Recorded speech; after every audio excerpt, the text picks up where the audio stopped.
Youth Maharashtra, महाराष्ट्राचा बुलंद आवाज। ताज्या बातम्या, मनोरंजन आणि व्हायरल बातम्यांसाठी यूथ महाराष्ट्र न्यूज चॅनल आजच सबस्क्राइब करा।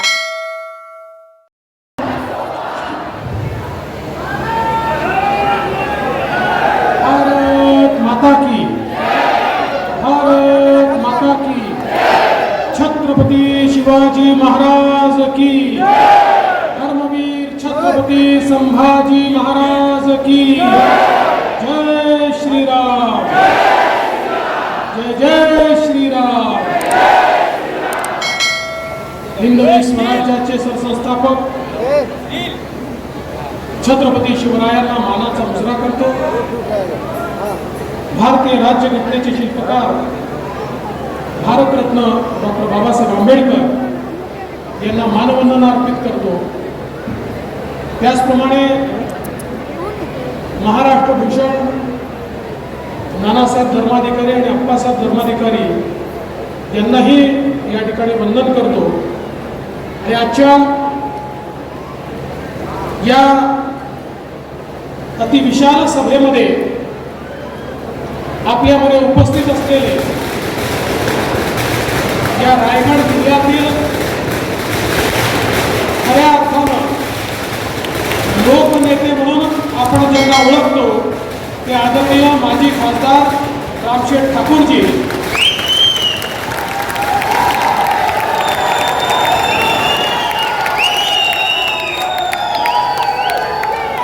आपले उमेदवार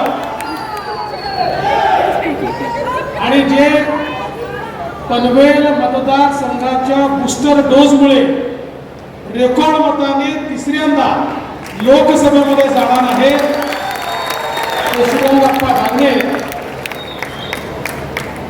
या मतदारसंघाचे तरुण तडफदार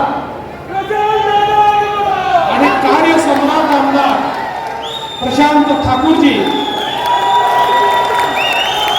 सन्माननीय बाळासाहेब पाटील, अभिलाषजी कोळी, नितीनजी पाटील, अरुण शेठ भगत, परेशजी ठाकूर, चारुशिलाताई भरत, प्रकाशजी बलेदार, रामदासजी शेवाळे, प्रथमेश सोमण, कुंदाताई गोळे, महादेव पाटील, भीमसेन माळी, शिवदास कांबळे, नरेंद्र गायकवाड, संदेश ठाकूर, योगेश चिले, नितीन काळे, अतुल चव्हाण, मनीषाताई ठाकूर, मंचावरील सर्व मान्यवर, कोणाचं नाव सुटलं असेल तर लिस्ट तयार करणाऱ्याची चूक आहे, माझी चूक नाही आहे, तरी देखील मी अधिक क्षमा मागतो। आणि या विराट संख्येने उपस्थित असलेल्या माझ्या सर्व माता भगिनी आणि बंधूंनो,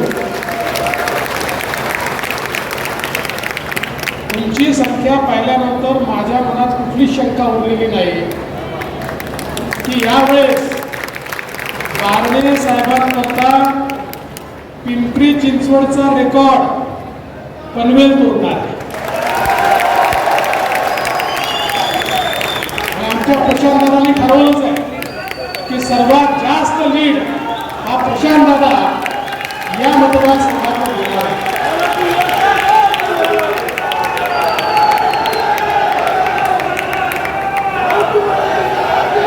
बंधू भगिनींनो, ही देशाचा नेता निवडण्याची निवडणूक आहे, महानगरपालिकेची विधानसभेची निवडणूक नाही। तर ह्या देशाची कमान कुठल्या नेत्याच्या हाती द्यायची याचा फैसला करणारी निवडणूक आहे।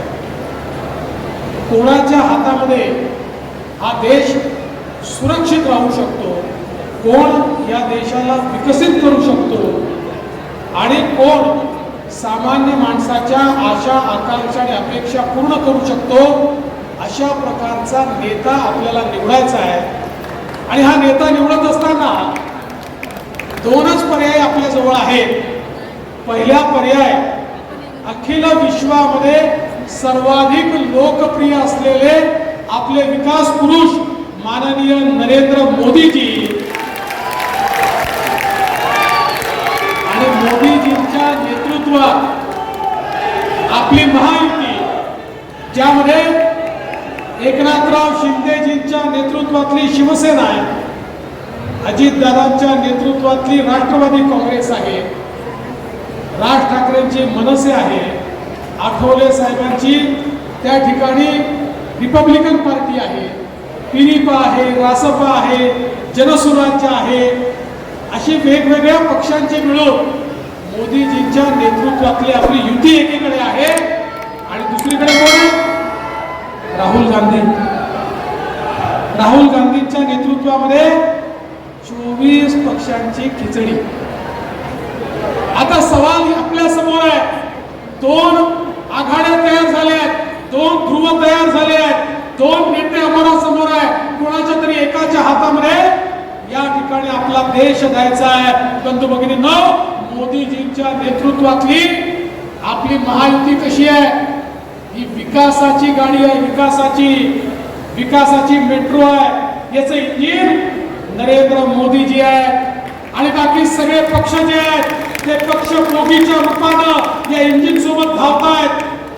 आणि आपल्या या गाडीमध्ये दीन दलित, गोर गरीब, आदिवासी, शेतकरी, शेतमजूर, महिला, अल्पसंख्याक, ओबीसी, भटके, विमुक्त सगळ्यांकरता जागा आहे. सगळ्यांना गाडीत बसवून सबका साथ सबका विकास म्हणत मोदीजी विकासाकडे घेऊन जातात. अशा प्रकारची आपली गाडी आहे. दुसरीकडे अवस्था काय आहे? दुसरीकडे बोगी नाहीच आहे, फक्त इंजिन आहे. आणि मनसेचं इंजिन नाही, ते आपल्याकडे आहे. दुसरीकडे फक्त इंजिन आहे. राहुल गांधी म्हणतात मी इंजिन आहे, शरद पवार साहेब म्हणतात मी इंजिन आहे, उद्धव ठाकरे म्हणतात मी इंजिन आहे, लालू प्रसादांचा पोरगा म्हणतो मी इंजिन आहे, मुलायम सिंगाचा पोरगा म्हणतो मी इंजिन आहे, स्टॅलिन म्हणतो मी इंजिन आहे, ममता बॅनर्जी म्हणते मी इंजिन आहे. त्या ठिकाणी सगळे इंजिनच आहेत. बरं, यांचे इंजिन कसे आहे? एक इंजिन मुंबईकडे ओढतो, दुसरा बारामतीकडे ओढतो, तिसरा अजून पूर्वेकडे ओढतो, दुसरा दक्षिणेकडे ओढतो. यांचं इंजिन चालतही नाही, डुलतही नाही, हलतही नाही, बोलतही नाही, ठप्प पडलेलं इंजिन आहे. आणि माझा तुम्हाला सवाल आहे, आपल्या गाडीत तर सगळ्यांना बसायला जागा आहे, इंजिन मध्ये बसायला किती लोकांना जागा असते? ड्रायव्हरच्या व्यतिरिक्त कोणी इंजिन मध्ये बसू शकत नाही. बंधू भगिनींनो, लक्षात ठेवा, राहुल गांधीच्या इंजिन मध्ये फक्त प्रियंकाजी आणि सोनियाजी करता जागा आहे. उद्धव ठाकरेजींच्या इंजिन मध्ये फक्त आदित्य ठाकरे करता जागा आहे. आणि शरद पवार साहेबांच्या इंजिन मध्ये फक्त सुप्रिया सुळे करता जागा आहे. तुमच्या करता जागा नाही आहे. पण ज्या क्षणी तुम्ही श्रीरंगप्पा बारणे यांच्या धनुष्य बाणाचं बटन दाबा, त्या क्षणी मावळ मतदारसंघाची बोगी थेट मोदीजींच्या इंजिनला लागेल आणि मावळ मतदारसंघ हा वेगाने पुढे जाईल.